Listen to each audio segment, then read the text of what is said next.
Excited about this fight? I know you pretty well, and it seems like you're a bit subdued in the lead up to this. Not subdued, but I know what I'm here to do. I've got a task at hand, and I'm excited to lift the title. I'm not as excited, I love Justin Gaethje. I don't really want to battle him, but I'm gonna have to. You know what I mean? There's no bad blood at all. There's no animosity. I've got nothing but respect for him, but I'm gonna have to rearrange his face for him. So it's a bit bittersweet, but he's the one standing in the way of my dreams and my goals. So he's the one that's gonna have to get put down. How much interaction? Fighter, but would you say there's no animosity between you and Paddy as well? No, I mean, personally, I have nothing against him. You know, outside the fact that he's, you know, again, same reason why he's pissed off. He's trying to take everything from me, you know, and you know, we got here by being competitive. So, you know, there's no way I'm going to let, you know, go out there and I don't want to let this kid take everything that I've earned and worked for. I've been here for a long time. You know, I've been working my life. I've committed my whole life to this. And so, yeah, I mean, right now the animosity is, you know, you're not taking what's mine. And that's what I'm going, you know, convince myself every day for the last, you know, 2 months, 9 weeks is 8 weeks ago is when I found out I was fighting him. So I've convinced myself, you know, daily that, you know, he's coming from my head and he's going to hurt me. And so, you know, that's where we're at. You know, I don't want to let him hurt me in front of my family, my friends, and I don't want him to take anything from me. So the animosity is, you know, not personal, but, you know, obviously I want to fight this guy. I want to beat him. You know, I love the animosity comes from all the doubters. You know, it's crazy how fickle these fans are and how quick they forget who I am and what I do and how good I am at what I do. Do you believe him that he actually is looking to make this kind of a striking war, I or honestly, just keep with you? I don't even listen to that because we'll see. I'm definitely going to turn him into a wrestler. I promise you that. But we'll see. I mean, he's super dangerous. He absolutely commits 100% of his power into his shots. But yeah, I mean, he does leave himself open, and you know, I have to use my experience and my technical abilities to take advantage of those mistakes. He's gonna make mistakes, and you cannot make mistakes at this level. And I have to take advantage of that, you know, when he gets there. You talk about the wrestling. I mean, he believes his wrestling chops are going to surprise you. You know, he's been touting his success in that department against Michael Chandler. We did see that to some degree as well, right? Do you think Michael Chandler got himself tired trying to take him down, which was absolutely foolish. You know, I think it was 2-3 times Michael Chandler took him down in the first round. He's lifting him up over his head. Classic Michael Chandler. So Paddy Pimblett versus Justin Gaethje has people talking for all kinds of reasons. The most recent reason is their interviews. Some think it turns into a wild fight that suits Paddy. Others aren't so sure. One thing everyone agrees on is that this won't be calm. It's going to get messy, and someone will have to deal with that chaos better than the other. Taking Paddy, then that means you think Paddy is going to take him down. Which, by the way, you're then counting on a lot of luck once he gets there. You know, or a lot of good success once he gets there, keeping him there, submitting him, passing to positions, pounding him out, whatever it is you think's going to happen. But it has to start with the takedown, if you subscribe to that. And meanwhile, the argument would be if it stays on his feet that it would go to Gaethje. Is it that straightforward? I don't think so. And based on what we've seen, I could see where you could come to that conclusion. I'm just sharing, if you follow the sport as a whole, we don't really see that anymore. We don't really see a lot of this, you know, this guy's the better striker and this guy's the better grappler. That's very 1993 thinking. And we've dismissed Paddy for so long. Paddy explained that this fight was never something he had been building his whole year around from the start. Early on, he was preparing for a completely different situation and even a different opponent. The idea of facing Justin only started to feel real once the belt picture shifted and plans changed quickly behind the scenes. Did you think that there'd be some sort of interim title on the line like there is now in January? No, not at first. I thought I was going to fight him in October, but then obviously Aaliyah won the belt and I was in the octagon with him and I thought, oh, this could happen. And then, to be honest, I thought I was going to fight on this card, so for about 3 weeks, we were training for Ilya. And then obviously he come out and said that he won't be fighting in the first half of the year. So a couple of, like 2 days later, I got a phone call saying it's going to be Justin Gaethje for the interim title. I was like, yeah, let's do this. As you know, I never say no to a fight, and when that got offered to me, I jumped at the chance. Did it change? When he talked about Justin as a fighter, there was nothing but respect. Paddy sees Justin as someone who has been in big fights for years and earned his name the hard way. At the same time, he does not look at Justin as untouchable or scary. He believes Justin has slowed in certain areas and that there are openings to be taken advantage of. The wrestling capabilities. When you sit down and look at him, Paddy, what do you see? I see an absolute legend. Like, I've said it so many times today, but he's your favourite fighter's favourite fighter. He's one of my favourite fighters to watch, and I hope when I beat him he doesn't retire. I hope he has some more fights. I hope he doesn't retire once I beat him, but that's what's going to happen. I'm going to beat him just like I beat Michael Chandler. I'll beat him to the punch on the feet. I'll ruin his legs with kicks. I think it'll be quite poetic if I end up finishing him with leg kicks, like, which I can see he doesn't really throw his anymore. He stopped throwing them, and I'm going to damage his calf. And if it does go to the ground, it'll be over even faster. Paddy has proven himself as a fighter who learns from his previous mistakes. He talked about what he learned from the Michael Chandler fight. That camp showed him that people still underestimate his ability to mix things up and control strong wrestlers. He feels that the fight proved he can force his game on high-level opponents, even when people doubt it. Going into this one, that belief is stronger. For Paddy, this is not just about beating Justin. It is about once again showing that the version people have in their heads is not the real one. You mentioned Michael Chandler. Is there anything that you can take from a camp where you prepare for a guy like Chandler into a camp for Justin Gaethje? Yeah, Michael Chandler's just like a not as good version as Justin Gaethje. They both throw punches very similar. They're both very good wrestlers and defensive wrestlers, but you know, like, I'll never forget DC laughing at me fight week when I said I'll take Michael Chandler down. He's like, what, you won't take him down? I was like, I will. That's why he was so flabbergasted on the commentary when I actually did take him down. If I want to take Justin Gaethje down, I'll take him down. I know he's got good wrestling, but no one's got wrestling like me. I don't wrestle like a Division 1 wrestler. I wrestle like an MMA fighter. And that's your own almost superpower, that you're able to do things in a different way. Do you like proving people wrong? Oh, that is one of my main motivations, proving people wrong, shutting people up. It's been one of them since I first started doing this sport when I was 15.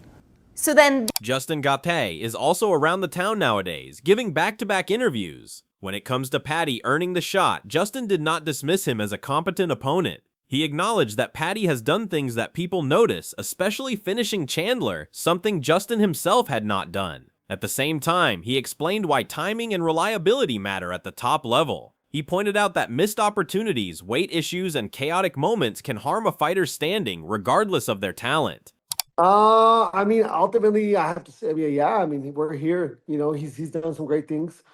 He's actually, he finished Michael Chandler. I didn't finish Michael Chandler. And they got Oliveira and Holloway fighting for the BMF belt. And ultimately, I mean, Sarukian is definitely probably more, deserving, but, they got up multiple times. And there's just something you cannot do, he was going to fight for the belt. He pulled out the night before, because he couldn't make weight or, I don't think that any of us are privy to what actually happened that night. I don't know why he got, why he pulled out of the card or why he didn't fight. And I don't think any of us are 100% sure why that didn't happen, but I know he didn't, it does not make the UFC happy, especially if it's not like if it's a serious injury, then obviously there's nothing they can do about it. But if it's, they're propping you up to fight this big fight and then you can't make weight, like that's a huge problem. It's something that you cannot do in this sport at the highest level. Just like Paddy explained, on a personal level, Justin also made it clear there is no real dislike between them. There is no bad blood or personal tension. The conflict comes from competition, not emotions. He sees Paddy as someone trying to take what he has spent his entire life building. That alone is enough to create an edge. His motivation comes from protecting his work, his name, and his place in the sport, not from trash talk or personal drama. You're a fighter, but would you say there's no animosity between you and Paddy as well? No, I mean, personally, I have nothing against him, outside the fact that he's, again, same reason why he's pissed off. He's trying to take everything from me, and we got here by being competitive. So, there's no way I'm going to let, go out there and I don't want to let this kid take everything that I've earned and worked for. I've been here for a long time. I've been working my life. I've committed my whole life to this. And so, yeah, I mean, right now the animosity is, you're not taking what's mine. And that's what I'm going, convince myself every day for the last, 2 months, 9 weeks is 9 weeks ago, 8 weeks ago is when I found out I was fighting him. So I've convinced myself, daily that, he's coming from my head and he's going to hurt me. And so, that's where we're at. I don't want to let him hurt me in front of my family, my friends, and I don't want him to take anything from me. So the animosity is, not personal, but obviously I want to fight this guy. I want to beat him. I love the animosity comes from all the doubters. It's crazy how fickle these fans are and how quick they forget who I am and what I do and how good I am at what I do. When breaking down the fight itself, Justin showed respect, but also confidence built on experience. He does not buy into the idea that this will stay comfortable or clean for Paddy. He expects mistakes and believes those mistakes will come from Paddy committing too hard and leaving openings. Justin plans to rely on patience, timing, and experience over chaos. He is not rushing for an early finish. His mindset is about dragging the fight deep and breaking Paddy down over time. I want to take him deep. I want to take him into the fourth, fifth round, and I want to beat the out of this guy. That is the plan, and I will plan on hurting him, and I will want to hurt him. The closer we get to this fight. It's interesting you're talking about those later rounds because Paddy's keeps talking about I don't think it's going to get past the third round. He's also talking about he wants to stand with you. He's made it pretty clear he hopes to knock you out. He has these visions of knocking you out. And that there is this perception that it's striker you versus him, the grappler. Although he's both of you have shown multiple dimensions to your games here. Do you believe him that he actually is looking to make this kind of a striking war, I or just keep with honestly, you? I don't even listen to that because Mhm. we'll see. I'm definitely going to turn him into a wrestler. I promise you that. But we'll see. I mean, he's super dangerous. He absolutely commits 100% of his power into his shots.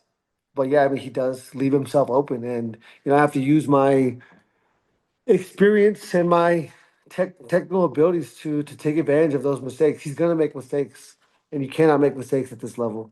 And I have to take advantage of that. On the topic of wrestling, Justin downplayed the idea that Paddy's success against Chandler tells the full story. He explained that Chandler's style drains him quickly and creates openings later in fights. Justin does not plan to fight that way. He trusts his gas tank, his balance, and his ability to avoid wasting energy. As well, right? Do you Michael think Chandler, Michael Chandler tired, got himself tired trying to take him down, which was absolutely foolish. I think it was 2, 3 times Michael Chandler took him down in the first round. He's lifting him up over his head. Classic Michael Chandler.